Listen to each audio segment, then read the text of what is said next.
अस्सलाम वालेकुम। पाकिस्तान में इस वक्त शाम के 7, भारत में 7:30 और यहाँ हमारे स्टूडियोज की घड़ियों में सुबह के 10 बज रहे हैं। वॉइस ऑफ अमेरिका वाशिंगटन की उर्दू सर्विस से हमारी बाकायदा नशरियात का आगाज होता है। पहले घंटे के लिए मैं हूँ आपका मेजबान खालिद हमीद।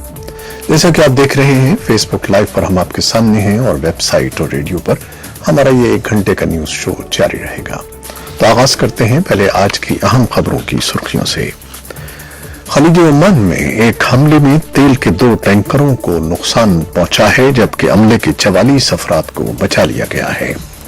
अफगानिस्तान के सदर अशरफ गनी ने कहा है कि अफगान अमन पर बैनुल अक़वामी इत्तेफाक़ राय हो गया है और अब अमरीकी हुकूमत भी अफगान हुकूमत की अमन तजावीज़ की पैरवी करेगी। सुप्रीम कोर्ट के जज जस्टिस काजी फायज ईसा के खिलाफ दायर हुकूमती रेफरेंस की पहली समाअत जुमे को सुप्रीम जुडिशल काउंसिल में होगी। खैबर पख्तूनख्वा हुकूमत ने पश्तून तहफ़्फ़ुज़ तहरीक के रहनुमा और रुकन कौमी असम्बली अली वजीर पर पेशावर जेल में तशद्दुद के इल्जामात को मुस्तरद करते हुए कहा है कि जेल कवानीन के मुताबिक उन्हें तमाम सहूलियात फराहम की जा रही हैं। भारत के मगरबी साहिल पर एक ताकतवर तूफान के खतरे के पेश नजर तकरीबन 3 लाख लोगों को वहां से निकाल लिया गया है। हांगकांग में जुमेरात के दिन पुलिस और मुजाहिरीन के दरमियान तसादुम के बाद हालात मामूल पर लौट आए हैं। और जापान के वजीर आजम शिंजो आबे ने खबरदार किया है कि मशरिक़ वुस्ता में कशीदगी बरकरार रही तो जंग के खतरात बढ़ सकते हैं। रूस के सदर व्लादिमीर पुतिन ने कहा है कि मॉस्को और वाशिंगटन के ताल्लुकात हर गुजरते दिन के साथ बद से बदतर होते जा रहे हैं। ये थी 6 सुर्खियां, तफसील कुछ देर के बाद।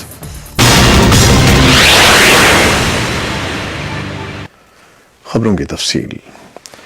खलीज ओमान में एक हमले में तेल के 2 टैंकरों को नुकसान पहुंचा है, जबकि हमले के 44 अफराद को बचा लिया गया है। नॉर्वे के बहरी उमूर के इदारे का कहना है कि नॉर्वे की मिल्कियत वाले टैंकर पर 3 धमाकों की खबर दी गई है, जबकि इससे पहले सिंगापुर की मिल्कियत वाले जहाज पर मुश्तबा हमला हुआ। अमरीकी बहरिया का कहना है कि उसने जुमेरात के रोज खलीज ओमान में मुआवनत फराहम की है। बहरीन में कायम अमरीकी 5वें बेड़े का कहना है कि उसे दोनों टैंकरों से हंगामी पैगामात मौसूल हुए थे। ईरान की सरकारी खबर रसां एजेंसी इरना ने खबर दी है कि ईरान की नेवी ने टैंकर्स पर से हमले के 44 अफराद को बचा लिया है और दोनों टैंकरों में आग लग गई है। खलीज ओमान आबनाए हुर्मुज के करीब है और खाम तेल की फराहमी के लिए जहाजरानी का अहम रास्ता है। पिछले माह अमरीका ने ईरान पर इल्जाम लगाया था कि उसने मुत्तहिदा अरब अमारात के साहिल पर 4 तेल के टैंकरों को बारूदी सुरंगों से निशाना बनाया था, जबकि ईरान ने इसकी तरदीद की है। अफगानिस्तान के सदर अशरफ गनी ने कहा है कि अफगान अमन पर बैनुल अक़वामी इत्तेफाक़ राय हो गया है और अब अमरीकी हुकूमत भी अफगान हुकूमत की अमन तजावीज़ की पैरवी करेगी। सदर गनी मुल्क भर के उलमा की अफगान काउंसिल से बिश्केक रवाना होने से पहले खिताब कर रहे थे, जहां उन्होंने जुमेरात की सुबह शंघाई ताउन तंजीम के सरबराह इजलास में शिरकत करना थी। उन्होंने तालिबान कैदियों को रिहा करने के अपने फैसले का भी दिफा किया और इस इम्कान को भी मुस्तरद नहीं किया कि बहुत से रिहा होने वाले कैदी तालिबान की अगली सफों में शामिल हो जाएंगे। लेकिन उन्होंने कहा कि एतमाद की फजा पैदा करने के लिए ऐसे इक़दामात जरूरी हैं। उन्होंने उम्मीद जाहिर की कि रिहा होने वाले तालिबान कैदी अमन के सफीर बनेंगे। इस महीने के शुरू में सदर गनी ने 887 तालिबान कैदियों को अफगान जेलों से रिहा करने का ऐलान किया था। अफगान हुकूमत के मीडिया सेंटर ने एक बयान में कहा है कि बुध के रोज तक 490 तालिबान कैदियों को रिहा किया जा चुका था। पाकिस्तान की सुप्रीम कोर्ट के जज जस्टिस काजी फायज ईसा के खिलाफ दायर हुकूमती रेफरेंस की पहली समाअत जुमे को सुप्रीम जुडिशल काउंसिल में होगी। काजी फायज ईसा के खिलाफ रेफरेंस दायर करने के मामले पर वकला बिरादरी तकसीम नजर आती है। वकला की नुमाइंदा तंजीमें सुप्रीम कोर्ट बार और पाकिस्तान बार काउंसिल इस रेफरेंस को हुकूमती बदनीयती करार दे रही हैं, जबकि Punjab bar council Lahore bar council इस मामले पर हुकूमती मौक़िफ़ की तायीद कर रही हैं। पहली समाअत के मौके पर वकला के एक ग्रुप ने मुकम्मल हड़ताल का ऐलान किया है, जबकि बाज़ वकला का कहना है कि कानून को अपना रास्ता बनाने दिया जाए। खैबर पख्तूनख्वा हुकूमत ने पश्तून तहफ़्फ़ुज़ तहरीक के रहनुमा और रुकन कौमी असम्बली علی وزیر پر پشاور جیل میں تشدد کے الزامات کو مسترد کرتے ہوئے کہا ہے کہ جیل قوانین کے مطابق انہیں تمام سہولیات فراہم کی جا رہی ہیں۔ پشتون تحفظ تحریک کی حمایتی پاکستان ورکرز پارٹی کے صوبائی صدر شہاب خٹک ایڈوکیٹ نے گزشتہ روز ذرائع ابلاغ کے نمائندوں سے گفتگو کرتے ہوئے الزام عائد کیا تھا کہ جیل کے اندر علی وزیر کو تشدد کا نشانہ بنایا جا رہا ہے۔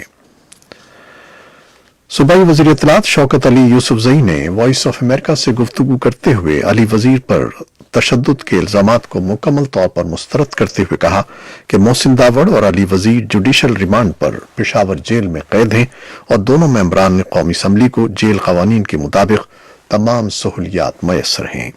حکام کے مطابق محسن داوڑ اور علی وزیر کو جیل میں ایک الگ سیل دیا گیا ہے جہاں ان کی سہولت کے لیے 2 قیدیوں کو مامور کیا گیا ہے۔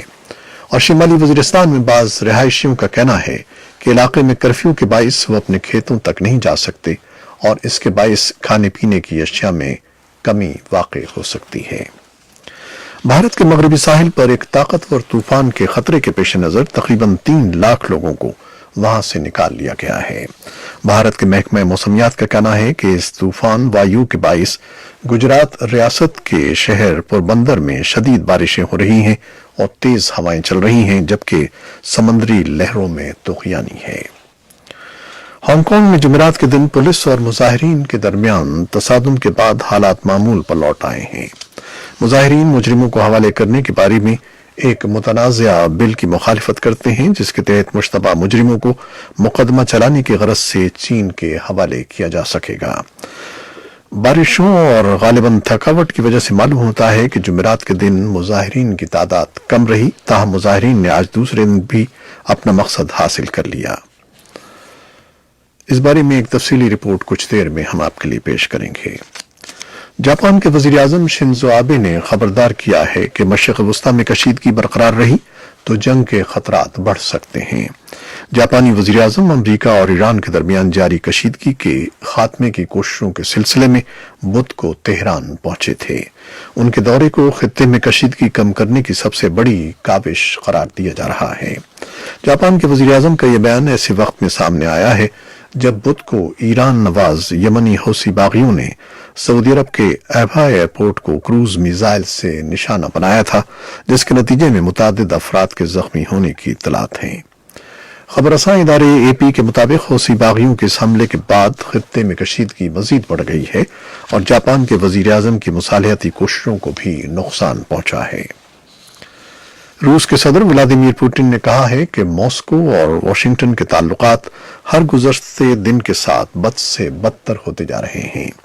جمعرات کو ایک مقامی ٹی وی چینل کے ساتھ انٹرویو میں روسی صدر کا کہنا تھا کہ امریکہ کی موجودہ حکومت نے حالیہ کچھ عرصے میں روس پر درجنوں نئی اقتصادی پابندیاں عائد کی ہیں جو ان کے بقول تعلقات میں خرابی کی بڑی وجہ ہیں، لیکن ساتھ ہی صدر پوٹن کا کہنا تھا کہ تعلقات میں خرابی کے موجودہ رجحان کے باوجود انہیں امید ہے کہ ماسکو اور واشنگٹن کے تعلقات بہتر ہوں گے۔ امریکہ کے صدر ڈونلڈ ٹرمپ نے اندیا دیا ہے کہ وہ آئندہ سال امریکہ کے صدارتی انتخابات میں مخالف امیدواروں سے متعلق بیرونی ممالک سے معلومات حاصل کر سکتے ہیں۔ صدر نے یہ بھی واضح کیا ہے کہ اگر انہیں حساس نوعیت کی معلومات ملی تو وہ ایف بی آئی سے رابطہ کریں گے۔ صدر ٹرمپ سن 2016 کے صدارتی انتخابات میں روس کی مداخلت سے انکار کرتے آئے ہیں، تاہم اپنے تازہ بیان میں صدر نے کہا ہے کہ کسی دوسرے ملک سے معلومات کے حصول میں کوئی مذائقہ نہیں ہے۔ ڈیموکریٹس نے صدر کے اس بیان پر خطرے کا اظہار کیا ہے۔ ڈیموکریٹ نمائندے برائن شارٹز نے صدر کے خیالات کو مسترد کیا اور کہا کہ ایسی معلومات کو قبول کرنا جنونی ہے اور غیر ملکی حکومت سے مہم میں معاونت حاصل کرنا غیر قانونی، غیر اخلاقی اور غیر روایتی ہے۔ امریکی ریاست شمالی کیرولائنا کے ایک شخص کو عمر قید کی سزا دی گئی ہے جس پر ایک نوبیاحتہ شادی شدہ مسلمان جوڑے اور دلہن کی بہن کو قتل کرنے کا جرم ثابت ہو گیا ہے۔ گریگ ہکس پر بدھ کے روز مسلسل 3 بار موت کی سزا کا حکم سنایا گیا۔ یہ تھیں وہ خبریں جو فیس بک لائیو پر ہم نے آپ کے لیے پیش کی۔ کیمرامین فواد الیاس کے ساتھ فیس بک لائیو سے اجازت چاہتے ہیں۔ ویب سائٹ اور ریڈیو پر ہمارا یہ 1 گھنٹے کا نیوز شور جاری رہے گا، تو ہمارے ساتھ رہیے گا۔